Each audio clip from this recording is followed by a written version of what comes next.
welcome back to Fairview Farm. We are heading down to the BGA because the first set of hay pellets are ready for us to pick up. It's been about a week. It's May 30th today, and it's given plenty of time for some of our pellets to be processed. Just want to get the trailer in the right place. Actually, I'm probably best off backing it into the far door. It's an interesting area that we've got at the back of the BGA here to get everything loaded up. Yeah, there we go. We'll go through the back window here and we'll be able to back this trailer in. There is a forklift here that's been placed here for us to do this exact thing. There we go.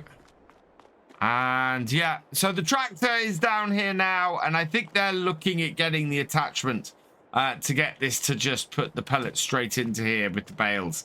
After my feedback from last time, everybody kind of agreed. They all thought it was a little bit odd. So yeah, it's a little bit weird. There should be a fourth pallet that will come out of here as we take one of these. We're going to get them all loaded up. Oh, and under. There we are. So yeah, we're gonna load all four of these on here, and we're gonna try for the first time today and see exactly how well the pellets work with our feeding setup. I forgot I'd backed my trailer in then. And so if they work well and it all goes to plan, then the two remaining fields that we've got of hay, we will probably convert to pellets because as we've seen, they take up a lot less space than the actual hay bales. If not, when we're going to go and bale up our remaining two fields today. So I want to see how this works. We know that we would have got a lot of hay bales off that field, and we're not getting a massive amount of pellets off. Certainly, we would have got a lot more than 30,000 litres of hay off that field. But of course, the pellets compress everything. So we'll see how far it goes and how well it works. This is a very easy way, though, to deal with our pellets, and a really, really useful way for us to work. So, yeah, it all depends on how well this works once we get them back to the farm. The fourth pallet is out, and so we'll just go and grab that, load it up, and then we'll be able to strap everything down. I was hoping to show how this machine worked and bagged up pellets once it processed stuff, but I think they need to come in and refill it. Somebody will come in with the crane and go through later. Just jump out. So we've got a stack of pellets here. This is where we tipped everything. They use this bucket here to pick them up and take them along with that crane, and that then puts them into the hopper here, loads up into the packer here, which then puts them into bags, which comes over here, and you can see there are a couple of bags actually on the conveyor at the moment. We look through here. Yeah, in fact we can while it's not on, we can come through here, and you can see then we get bags of pellets here.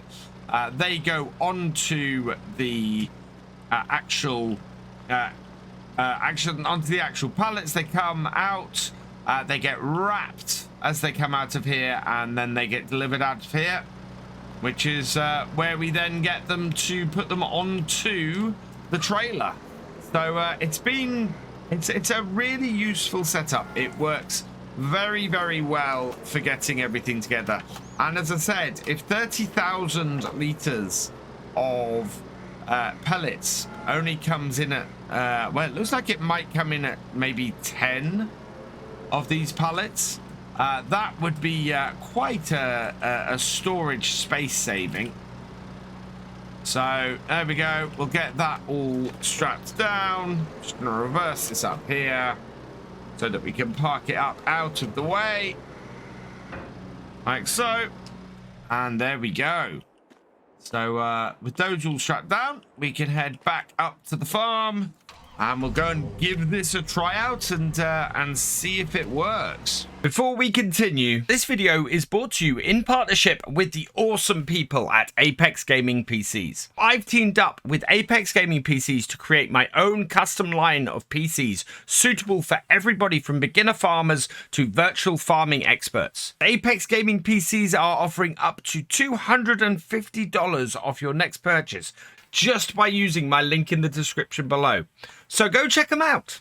We're only about a month away now from this year's harvest, and it's going to be really interesting to see if the changes we've made this year have actually affected our yield in any way. I'm really intrigued to see if there has been any effect. Now, what we do need to do is get these unloaded, and I've got a new piece of kit for doing this. I don't know whether this is actually going to work to get these off the trailer. If it does, that would be great. Otherwise, over there we can put the other set of new forks that we've got onto the David Brown and give that a try. I don't think this is going to be high enough. No, that's not high enough. So the reason for having these is because this tractor here does not have the ability for us to put a front loader on it, but it has the maneuverability to get into our storage shed over here, which the David Brown doesn't have. So my idea is to get these taken off, and then we can use the reform to put them away, and we'll leave one of them out and see if we can get everything, or get the cows fed from that. Let's head out of here. Get this into the right gear. We'll drop the front off. I do need to get rid of the old bucket that we've got. We've still got that kicking around. And to be perfectly honest, we do not need that on the farm anymore. We've got the high dump bucket, which is working really well. And as a result, yeah, that bucket is never really going to be used. Only holds 1,000 liters. We don't need to be holding more than well, we've got, you know, 4,000 liters. So let's connect this up. And right, let's load these up here. Nice big weight on the back of this David Brown.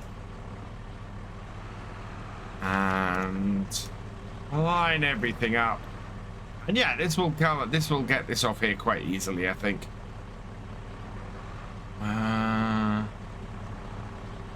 If I can get my height right. Ooh, I'm hit the side of the trailer. There we go. And in. Look at that. So yeah, we'll just unload these here. Oh, I managed to push the other one off the other side. We will wait then for the rest.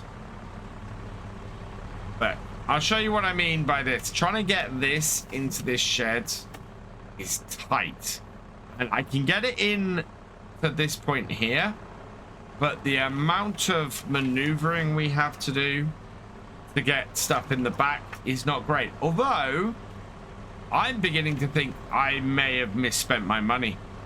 I think we might return that other one, because yeah, we do not really need that in here when I can get this David Brown all the way to the back of this shed. Oh, I really should have measured that up before I tried it. That is very annoying, because that actually works really well. In fact, that's far more maneuverable than I thought it was going to be. Now, each of these pallets holds 2,000 liters. We will be expecting about less than 15 pallets as a result of this first field. I am very much I'm very interested to see how that goes for us, because that is a lot less than I would have expected to have got in bales off that field. The field, of course, we would have expected, well, for 30,000 litres, we would have expected 10 bales. I don't actually know. You know what? The more I think about it, I'm not sure with as much as we've got off that field, whether this might just be a better way to do things. We have easier access to all of the feed. It's easier for us to store. And, well, I don't know. This is the trouble. Our bales up the top. We did do just that field, and we have used a couple of them. So this will be a pretty good indicator. We have a 3, 6, 9, 12 of these bales, which is 52,000 litres of hay, and that is not even all of the hay off this field, because we used some of it to feed the cows already. So yeah, we are looking at getting we're getting a lot more just hay off of that field than we were getting bales. Oh, sorry, we were getting more hay in bales off that field than we're getting in pellets. So I don't know. I don't know if this is going to be a better way to do it. It all depends on how it works out with our feeding trough. We know that we used to put in, well, 4,500 litres of hay into the feeding wagon. So we would mix in 4,500 litres of hay. We may end up using then 2 of these pellet packs, but it all kind of depends if they fill up the same amount of space, or give us a similar sort of mix to the one that we already had. I need to be able to get as much out of my field as I got originally. There's not a massive amount more maneuvering space in this yard, but the yard in general is just more useful, which is the interesting thing about everything that we did here. It's really made a difference from that point of view, just making the yard more useful. Yes, there is a bit more space to turn around here, and we don't have that really narrow gap that we had before. But we still have the same amount of space used in the yard. It's just a more useful space since we did the changes. It's going to be really interesting when we get to the end of this year and take a look back and see the changes we've made. I'm intrigued. We got an aerial shot taken of this yard before we started making any changes to it. So I'm gonna have a look and see what the difference between the two is when we come to that. Right, let's get this reform out of the way. I'm gonna get this. I'll leave this on the front of here, but I think we should get this returned. I think I've been a little bit hasty in getting these. I ordered both of them together because I thought that we were going to be better off if we had both, but now I'm not so sure. I think that might have been a slightly wasted purchase, and as we haven't really used it, I think they'll probably take it back. We're still well within our return window for it. Right, let's get the feeding wagon. Where have I left my feeding wagon? The answer is in its new storage location up the top here. So, yeah, this is where it is. So, we've got 10,500 litres of space in our feeding wagon here. And we'll get this all connected up. There we go. And we want to put in, well, I want to come and put a load of silage in and a load of yeah, and a load of hay in, and then we can always come and top up after that. So best way for me to do this, I think, is probably going to be to bring the tractor over here. We'll reverse it up, block the roadway a little bit, but we should be able to get the wheel load around like that, and then open up this shed. Oh, we need to move that. Okay, let's grab this. So yeah, using everything today. This is the other change that this makes, is that we are, if we're going to use 3 different things to load up, then we're going to need to use 3 different attachments, whereas before we weren't. Right, first one. Let's grab these. We'll get them out of the way and we'll load them in. Go round the chicken, who's steadfastly refusing to move, and I'll start getting these loaded up. So I've loaded up the pellets and got them to work. It's taken a massive amount of the space in this. Basically, 2,000 liters of these gives the equivalent in our mix of nearly 8,000 liters of the hay. So yeah, that is a really compact way for us to feed the cows. Actually, surprisingly so. Now, what that means is, A, we probably won't be putting any extra straw into the mix anymore, and B, what I need to do in order to get a really good mix is going to be to get this in first, get 4,000 liters of this in from our wheel loader, and then we'll be able to even things out a little bit in the mix. But that's a really concentrated mix. So yeah, we're gonna tip as much in as we can, and I think that is going to explain a lot of our troubles. Is that, yeah, now our mix is off in our trailer, and we're gonna have to go and give that to the cows as it is, but that's a heavy hay mix at the moment, and that means we're gonna have to go and give this to the cows and try and work our mix a little bit better going forwards. It's actually going to be quite a difficult mix to maintain without going over one way or the other. I don't quite know how the mix is going to work.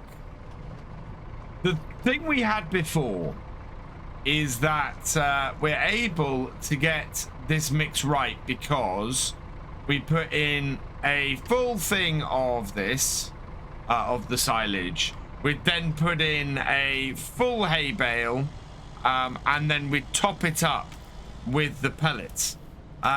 With the pellets now putting in the equivalent of 8,000 liters of hay, that is throwing all of our estimations and how this all works off.